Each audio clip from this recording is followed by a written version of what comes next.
Eh bien bonjour à tous et bienvenue dans cette nouvelle vidéo. On est là pour parler encore de l'euro. On enchaîne, on continue. On n'a pas parlé hier dimanche parce qu'on était nous deux occupés donc on n'a pas pu tourner les vidéos. Mais on est de retour cette semaine avec 100% de l'euro. Je suis avec Dylan. Salut Dylan. Salut Ryan, salut tout le monde. On va parler de Écosse-République tchèque. Donc c'est un match qui n'a l'air pas emballant dès le début, hein, mais qui C'est est vrai, un sur le match, papier, tu veux dire? oui voilà, mais qui peut être très important pour ces deux équipes parce qu'au vu du résultat d'hier entre l'Angleterre et la Croatie. Ils peuvent espérer une deuxième place ou une première. Donc c'est un match important pour ces deux équipes, pour se maintenir dans l'euro déjà. Ça va vite, hein. C'est le premier match, mais c'est déjà Déjà, important. la Croatie a perdu 3 points quand même. Ouais.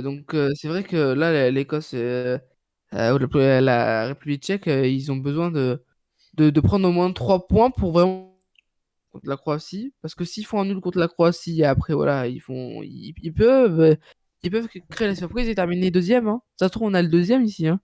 On sait jamais, ouais, peut-être il y a moyen, hein. À moins que la Croatie fait un retour de fou, mais À moins que la Croatie fait 2 victoires contre l'Écosse et contre la République tchèque, et la République tchèque perd. Enfin, c'est vrai que les 3 points quand même qu'ils ont perdu la Croatie, c'est très important quand même, hein. c'est vrai. On voit dans les... On n'a pas les compos probables, mais on peut... On peut, bah oui, Comment oui, je dire? pense pas qu'il y aurait il y aura des, on peut prédire, tu veux dire? Ouais, voilà, on peut prédire la même compo peut-être que contre le Luxembourg, côté Oui. écossais, À mon qui avis, dans le ça va match pas préparation bouger. avait gagné 1-0. Tu m'as dit? Pardon? J'ai pas compris ce que je m'as dit. Je dis à mon avis, comme tu dis, ça va pas bouger. Ouais, Ça va rester comme ça. avec Robertson côté gauche, le capitaine. Il est capitaine ou pas à Liverpool? Non, il est pas Non, capitaine. Le je capitaine, confonds. c'est Anderson. Tu sais que je confonds Ederson et Robertson. Ah ouais, quand même. La vie de ma mère, je les confonds tout le temps. Moi, c'est pas grave. Ben ouais, le joueur de Liverpool Anderson, c'est. qui est là, c'est le plus gros joueur écossais. Mais il y a une bonne compo côté Écosse. On a quand même pas mal de bons joueurs en Écosse, hein. D'ailleurs, j'avais une stat à dire, c'est que l'Écosse n'a plus perdu contre la République tchèque depuis 2010 quand même. Qui Ils se fait sont, quand même affron- pas mal de temps. ils se sont affrontés deux fois en 2020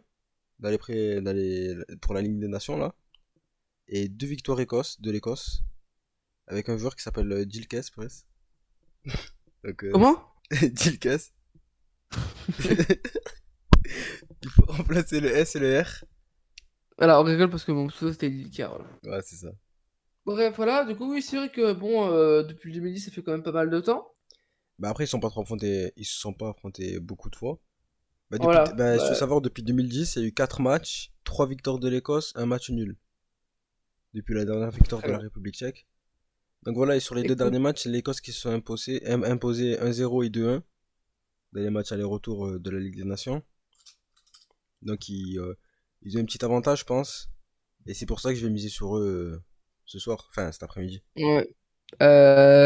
Écoute, alors, moi aussi, j'allais miser sur l'Écosse.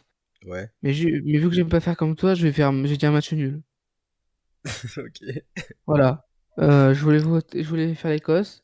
Il a dit avant moi, au final, je vais dire un match nul parce que j'ai pas envie de faire comme toi. Bah, c'est super. J'aime Voilà. bien par contre la République tchèque avec Koufal, le joueur de West Ham.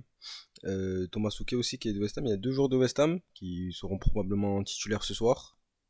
Alors, par contre, aussi, je tiens à dire que, genre, ce match, sur le papier, comme tu l'as dit, c'est pas le plus important, mais bon, il peut créer la surprise, ça peut rendre un bon match, hein. Ouais, ça peut être un match. Bah, ils vont jouer à fond. De toute façon, c'est un match de l'Euro. On sait pas à quoi s'attendre. C'est-à-dire qu'on on a eu certes, les matchs des précédents, là, ça a été compliqué. Ouais. Il y a eu le meilleur match de l'Euro pour l'instant qui est Ouais, hier soir. Pays-Bas-Ukraine. Comme on l'avait dit avec l'Ukraine, on s'attendait à quelque chose de toute façon. Oui. Après, on a eu malheureusement Danemark-Finlande avec Eriksen. Je pense que pour moi, il aurait pas dû reprendre le match, honnêtement. Non, ils ont mieux fait parce que après, pour recommencer le match, il n'y a pas de beaucoup de temps. Donc, L'euro, c'est très serré. Ouais, mais même, tu le voyais comme le Danemark était, qu'ils étaient très très Ouais, très c'est sûr. impactés. Mais après, ils ont joué pour Eriksen aussi, donc ça aurait pu être Oui, avantageux. oui, oui.